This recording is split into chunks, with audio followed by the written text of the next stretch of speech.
So hello welcome to again any video. इस video के अंदर दोस्तों हम पढ़ते हैं सेल, विद्युत रासायनिक सेल, साथ में डेनियल सेल भी पढ़ेंगे दोस्तों। तो वीडियो को एंड तक देखना। चलिए स्टार्ट करते हैं दोस्तों। ये इस चैप्टर का मोस्ट इंपॉर्टेंट टॉपिक है जो कि होता है दोस्तों सेल।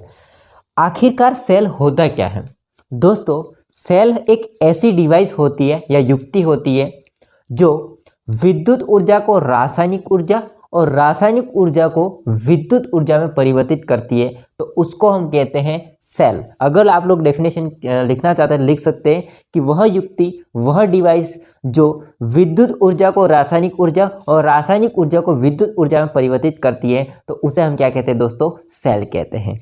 तो सिंपल सी अगर मैं शॉर्ट में इसको आपको डेफिनेशन बताऊं तो आप लोग लिखो यहाँ से कि अगर हमारे पास में विद्युत ऊर्जा है, यह विद्युत ऊर्जा को वो परिवर्तित करेगा रासायनिक ऊर्जा में, रासायनिक ऊर्जा को वह परिवर्तित करेगा किसमें? विद्युत ऊर्जा में। इस टाइप की जो डिवाइस होती है दोस्तों, इस डिवाइस को हम क्या कहते हैं? युक्ति को हम लोग कहते हैं सेल। क्या कहते हैं? सेल कहते हैं। आगे बात समझे। तो यहाँ पर दोनों तरह से परिवर्तन हो सकता है, ठीक है। परिवर्तित होती है तो इस चीज को हम कहते हैं दोस्तों क्या? सेल कहते हैं। अब हम समझते हैं इसके अंदर एक टॉपिक है जो कि विद्युत रासायनिक सेल।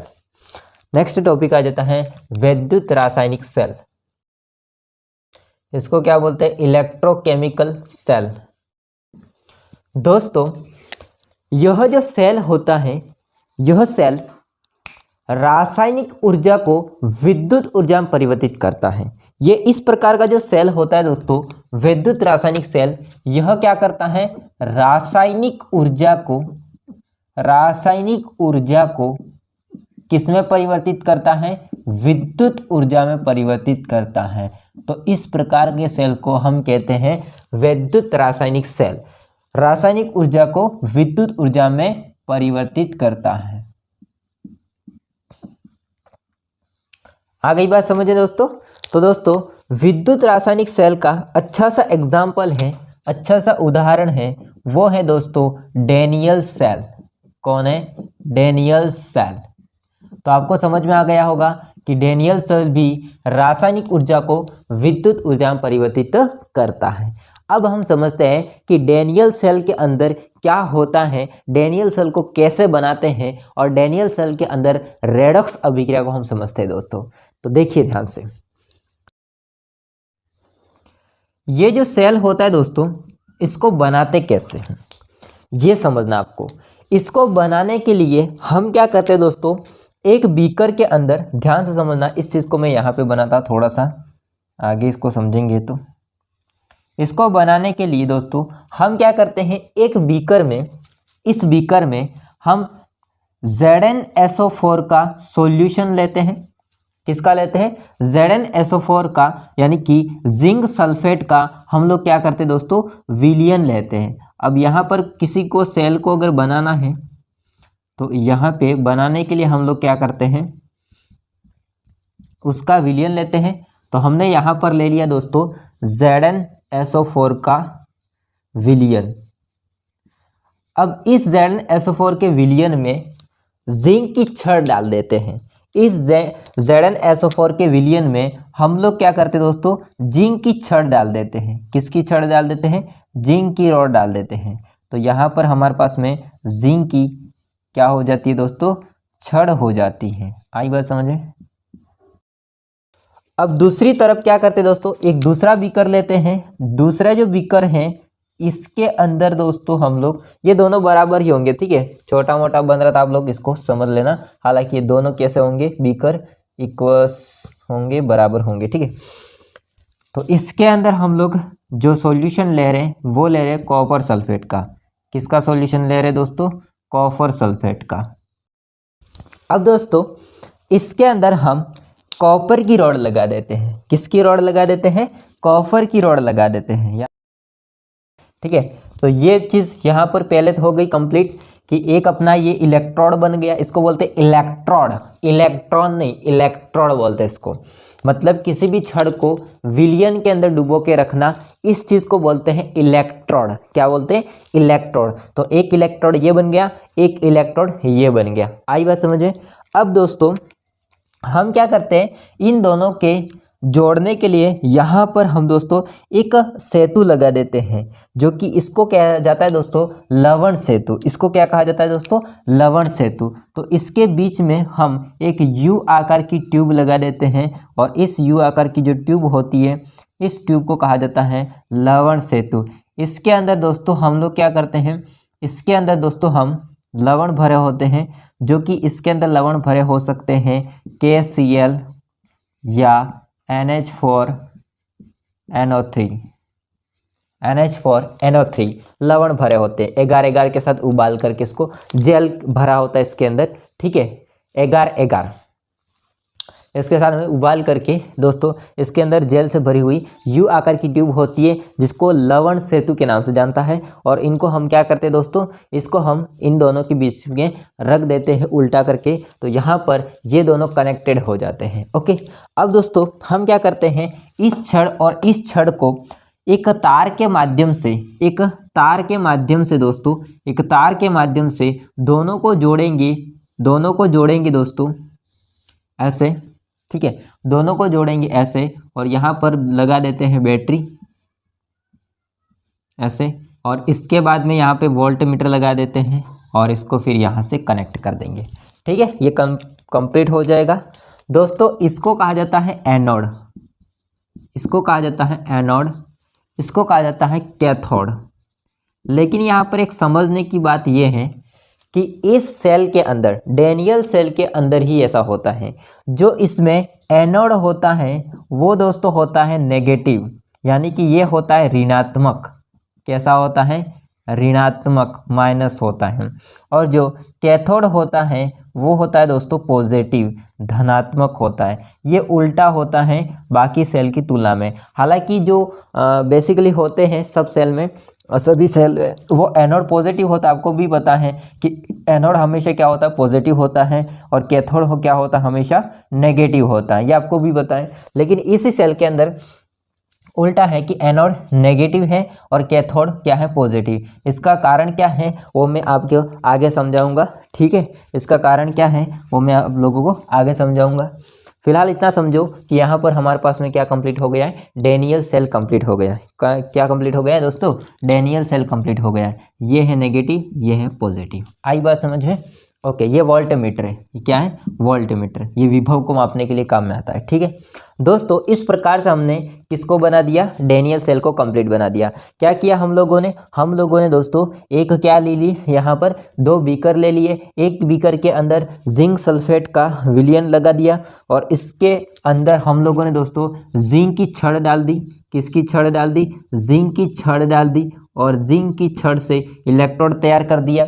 दूसरी तरफ कॉपर सल्फेट का विलयन में कॉपर की ही छड़ डाल दी, कॉपर सल्फेट के विलयन में कॉपर की ही छड़ डाल दी, और इलेक्ट्रोड तैयार कर दिया। अब इन दोनों को एक लवण सेतु के माध्यम से, इन दोनों को दोस्तों एक लवण सेतु के माध्यम से दोनों को जोड़ दिया और परिपथ को पूर्ण कर दिया। लवण सेतु होता है, इसका काम क्या होता है, तो 2 काम होते हैं इसके दोस्तों, ध्यान रखना। इसके 2 काम होते हैं, एक तो परिपथ को कंप्लीट करता है, एक परिपथ को पूर्ण करता है, और दूसरा काम है इसका विद्युत उदासीनता को बनाए रखना। विद्युत उदासीनता को बनाए रखना। अब ये क्या होता है मैं अभी समझाऊंगा, आगे समझो ध्यान से। ठीक है, और यहाँ पर फिर हम लोगों ने दोनों छड़ को एक संयोजक तार के माध्यम से बैटरी से कनेक्ट करके वोल्टमीटर के द्वारा दोनों को क्या कर दिया, जोड़ दिया। साथ में एक स्विच भी लगाते हैं। आप लोग इतना समझो, एक स्विच भी लगाते हैं। स्विच का मतलब समझते हो, स्विच का मतलब होता है दोस्तों ऐसे। ठीक है, स्विच का मतलब होता है बटन, एक तरह क्या होता है, बटन। यहाँ पे स्विच लगा होता है, और ये है वोल्ट मीटर। ठीक है, विभव। देखो ध्यान से समझो, जब ये स्विच होता है वो ऑफ होता है। ऑफ कब होगा, ऑफ होगा ऐसे खुला होगा तो इसको बोलते हैं ऑफ। ये जब स्विच ऑफ होगा तो इन परिपथ के अंदर, इन पूरे दोस्तों उपकरण के अंदर, परिपथ के अंदर कोई विद्युत धारा प्रवाहित नहीं होती है और कोई अभिक्रिया नहीं होती है। लेकिन जैसे ही मैंने दोस्तों इस स्विच को ऑन किया, मतलब इसको मैंने क्या किया, ऑन किया स्विच को, तो परिपथ यहाँ पर कंप्लीट होने की वजह से अब क्या होता है, अब दोस्तों अभिक्रिया स्टार्ट होती है। इस अभिक्रिया के अंदर क्या होता है वो आप लोग समझो ध्यान से दोस्तों। इस अभिक्रिया के अंदर जहाँ पर आपको एनोड दिखाई दे रहा है नेगेटिव पार्ट, जो वहाँ पर आपको कैथोड दिखा रहे पॉजिटिव पार्ट, नेगेटिव पार्ट में जिंक की छड़ होती है, जिंक की छड़ होती है, उसमें दोस्तों जिंक होता है अपने में से 2 इलेक्ट्रॉन को त्याग करके, वो अपने में से 2 इलेक्ट्रॉन को त्याग करके आयन के रूप में कहाँ चला आता है दोस्तों, विलयन के अंदर चला आता है, जो कि Zn+2 बन करके, क्या करके, Zn2+ बन करके। समझो इस चीज़ को, Zn होगा, जिंक होगा, इसकी छड़ सॉलिड फॉर्म में होती है, यानी कि छड़ तो सॉलिड फॉर्म में होती है। अब ये क्या करता है, इस छड़ में से इलेक्ट्रॉन को बाहर निकाल देता है और एक आयन की तरह बन जाता है। 2 इलेक्ट्रॉन बाहर निकालेंगे तो Zn+2 बन जाएगा और 2 इलेक्ट्रॉन बाहर। ये दोस्तों क्या होगा, जिंक होगा, वो 2 इलेक्ट्रॉन यहाँ पर दोस्तों छड़ पर इकट्ठे करते जाएगा, छड़ पर इकट्ठे करते जाएगा, छड़ पर इकट्ठे करते जाएगा, और वो दोस्तों आयन बन करके कहाँ आते रहेंगे, आयन बन करके सॉल्यूशन के अंदर आते रहेंगे। Zn+2 ये एक्वस फॉर्म हो जाएगा, एक्वस मतलब जलीय, ठीक है। तो यहाँ पर जिंक ने क्या किया, इलेक्ट्रॉन को बाहर निकाला। ये प्रोसेस कहाँ पर हो रही है, एनोड पर हो रही है। जिंक ने इलेक्ट्रॉन बाहर निकाल करके धनायन बनाया और ये इलेक्ट्रॉन यहाँ पर इकट्ठे हो रहे हैं। अब समझने की बात ये है कि ये जो प्रोसेस होती है, इस प्रोसेस को हम क्या कहते हैं, इस प्रोसेस को हम कहते हैं ऑक्सीकरण। इस प्रोसेस को हम क्या कहते हैं दोस्तों, ऑक्सीकरण। क्या कहते हैं, ऑक्सीकरण। तो ऑक्सीकरण कहाँ पर हुआ, एनोड पर हुआ।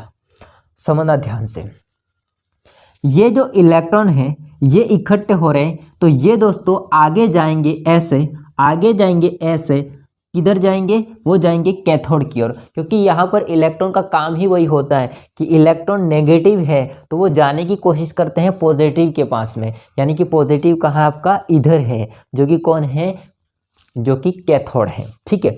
तो ये इलेक्ट्रॉन ऐसे आगे बढ़ेंगे, एनोड से कैथोड की ओर जाएंगे, कौन, 2 इलेक्ट्रॉन होते हैं वो। आई बात समझ में। अब यहाँ पर क्या होता है समझो ध्यान से, इसके अंदर जो कॉपर सल्फेट होता है, ये कॉपर सल्फेट होगा, ये टूट जाता है, ये टूट जाता है दोस्तों, टूट जाता है कॉपर 2+ में एंड SO4 2- में। आई बात समझ में, कॉपर 2+ में और SO4 2- में। तो इस सॉल्यूशन में जितने भी आपका कॉपर सल्फेट होगा उसमें कॉपर +2 होता है, वो दोस्तों जाने की कोशिश करता है, वो दोस्तों जाने की कोशिश करता है कहाँ पर, तो ये दोस्तों जाने की कोशिश करता है आपका यहाँ पर, कहाँ पर, तो इस छड़ पर, इस छड़ पर जाने की कोशिश क्यों करता है, ये मैं अभी आपको समझा रहा हूँ, फिलहाल इतना समझो कि जितने भी कॉपर 2+ बन रहे हैं वो जा रहे कहाँ पर, छड़ पर। कहाँ पर जा रहे, छड़ पर जा रहे। अब कॉपर +2 यहाँ पर इकट्ठे हो रहे, कॉपर +2 यहाँ पर इकट्ठे हो रहे, कॉपर +2 यहाँ पर इकट्ठे हो रहे। यहाँ से आ रहे हैं धड़ाधड़ से 2 इलेक्ट्रॉन, यहाँ से आ रहे धड़ाधड़ से 2 इलेक्ट्रॉन। अब वो 2 इलेक्ट्रॉन यहाँ पर कॉपर क्या करता है, ग्रहण कर लेता है, अर्थात तो कॉपर पहले होता है एक्वस फॉर्म में, यानी कि जलीय विलयन के अंदर होगा, फिर वो 2 इलेक्ट्रॉन को ग्रहण करेगा, फिर वो क्या बन जाएगा दोस्तों, सॉलिड बन जाएगा। क्या बन जाएगा दोस्तों, सॉलिड बन जाएगा। इस प्रोसेस को हम क्या कहते हैं दोस्तों, इसको हम कहते हैं अपचयन। इसको क्या कहते हैं दोस्तों, अपचयन, इलेक्ट्रॉन को ग्रहण करना। तो अपचयन की प्रोसेस कहाँ पर हो रही है, कैथोड पर हो रही है। तो आपको 2 चीज़ तो समझ में आ गई होगी कि ऑक्सीकरण कहाँ हो रहा है और अपचयन कहाँ हो रहा है, कैसे हो रहा है, समझ में आ गया होगा। अब आपके दिमाग में एक क्वेश्चन आता है कि सर यहाँ पर जिंक ने इलेक्ट्रॉन निकाल दिए बाहर और वो आयन बन के आ गए यहाँ पर कॉपर होता है वो आयन से जा रहा है, तो भाई फिर यहाँ पर ये जिंक +2 होंगे, आयन तो बढ़ जाएंगे, और यहाँ पर कॉपर तो जा रहा है तो कौन बढ़ जाएगा, आपका SO4 2- बढ़ जाएगा। कौन बढ़ जाएगा, कॉपर चला जा रहा है तो SO4 माइनस आयन बढ़ जाएगा। किसके अंदर? इस विलियन के अंदर। इस विलियन के अंदर SO4 माइनस भी होगा ना, SO4 माइनस भी होगा। आई बात समझे? ओके, अब ये जो होता है इनको बैलेंस करने का काम होता है लवण सेतु का। इन दोनों को बैलेंस करने का काम होता है लवण सेतु का। लवण सेतु में दोस्तों है KCl। क्या है? KCl। ये KCl टूटेगा K+ में, Cl- में। अब यहाँ पर एनोड पर कौन बढ़ रहा है? आयन के फॉर्म में Zn+2 आयन बढ़ रहे हैं। तो Zn+2 आयन होते हैं वो किसके साथ जुड़ेंगे? ये जुड़ेंगे दोस्तों क्लोरीन के साथ में, और क्लोरीन के साथ जैसे जुड़ेंगे आगे जाके क्या बना देंगे? ZnCl2। क्या बना देंगे दोस्तों? ZnCl2 बना देंगे। अब आपका यहाँ पर कौन बढ़ रहा है? SO4-2 बढ़ रहा है। तो SO4-2 है वो किसके साथ जुड़ेगा? तो ये जुड़ेगा दोस्तों K+ से जुड़ेगा। किससे जुड़ेगा? K+ से जुड़ेगा। तो ये भी उदासीन होकर के क्या बना देगा? K2SO4। क्या बना देगा? K2SO4।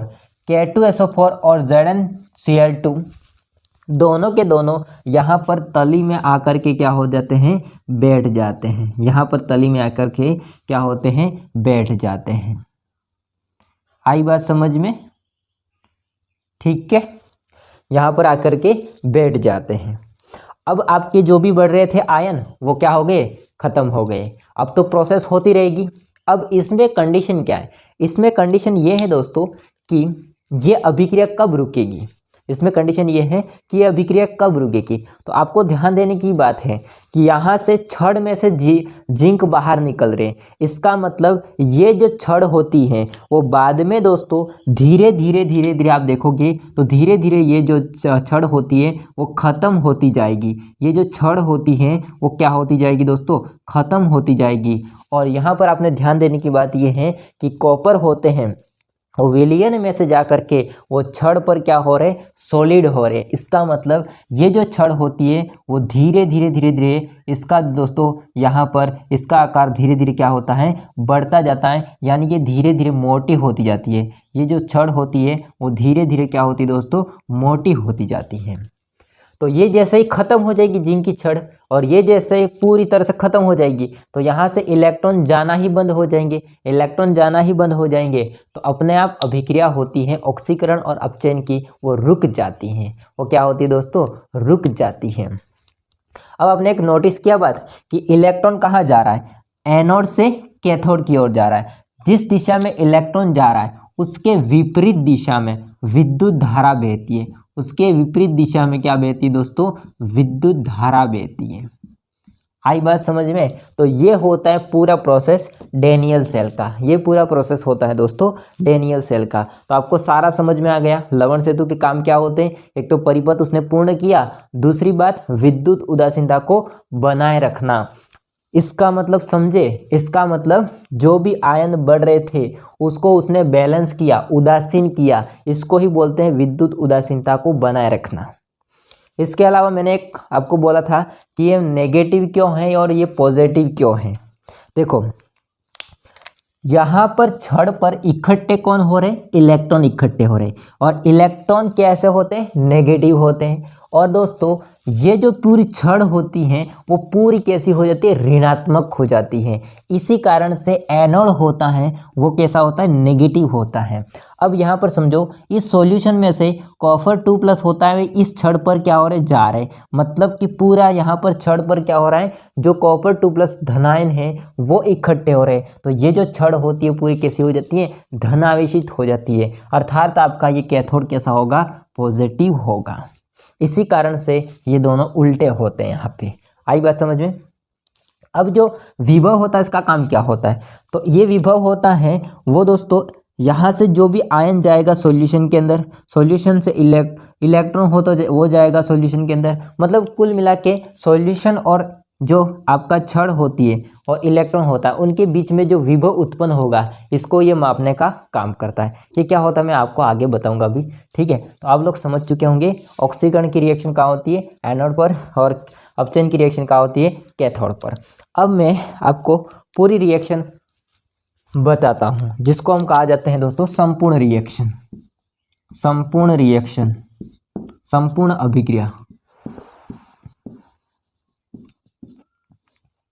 संपूर्ण अभिक्रिया को कहा जाता है रेडॉक्स अभिक्रिया, रेडॉक्स रिएक्शन। आई बात समझ में? संपूर्ण अभिक्रिया को क्या कहते हैं?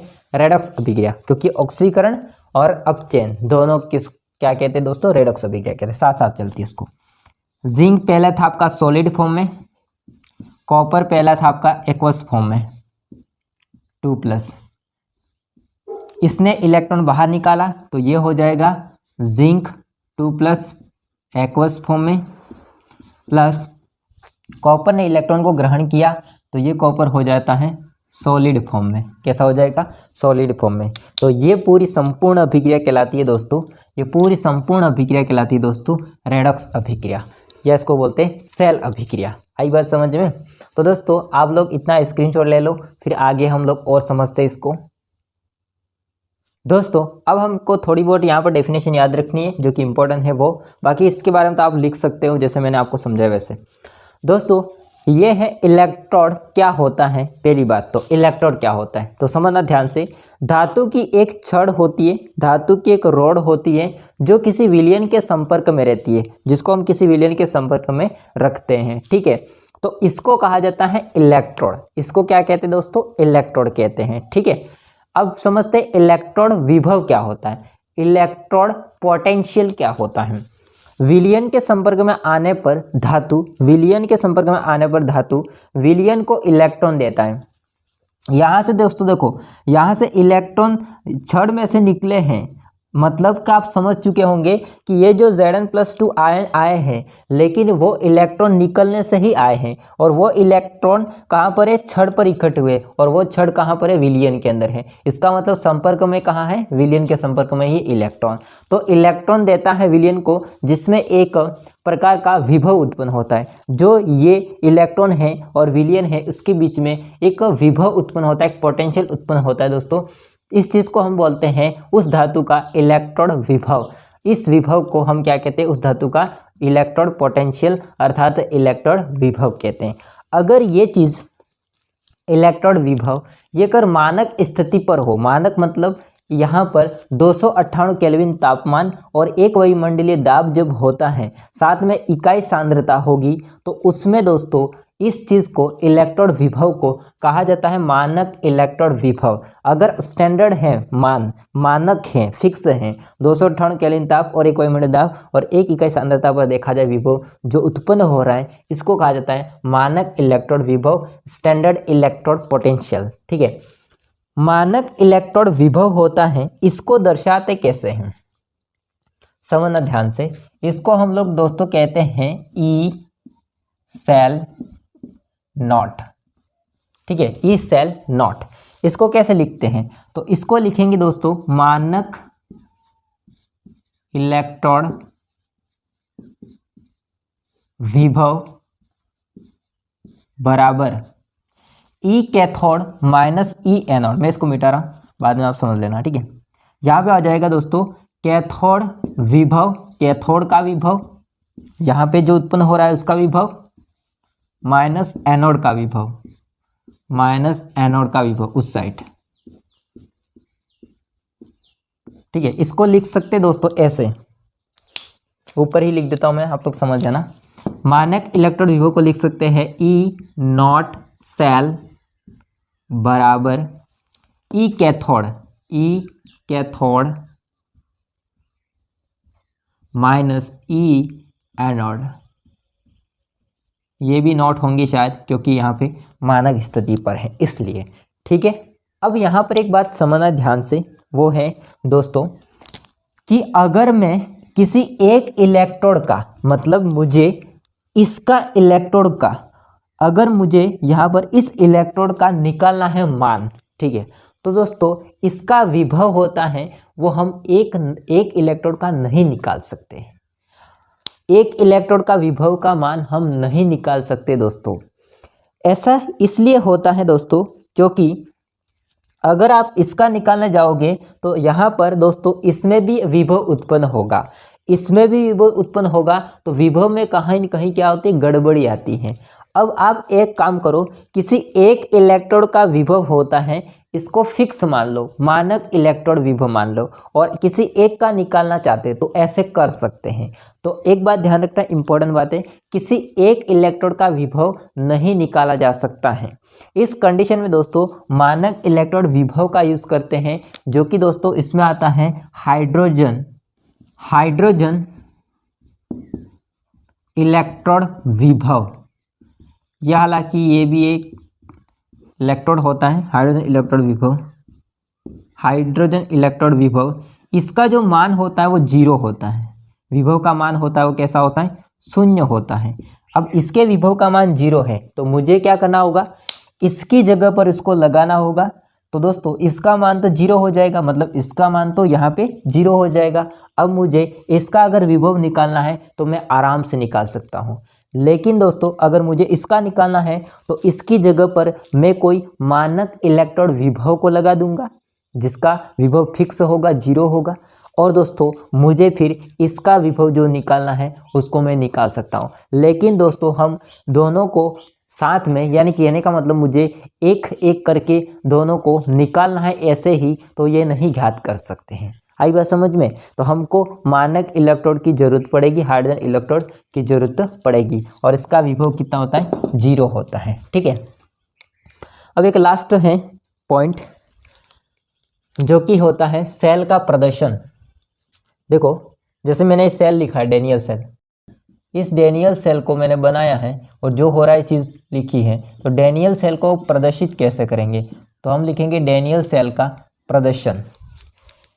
समझना ध्यान से, यहाँ पर क्या हो रहा था, जिंक है, तो मैंने जिंक को ऐसे कैसे लिख दिया, फिर एक खड़ी लाइन खींचना ऐसे।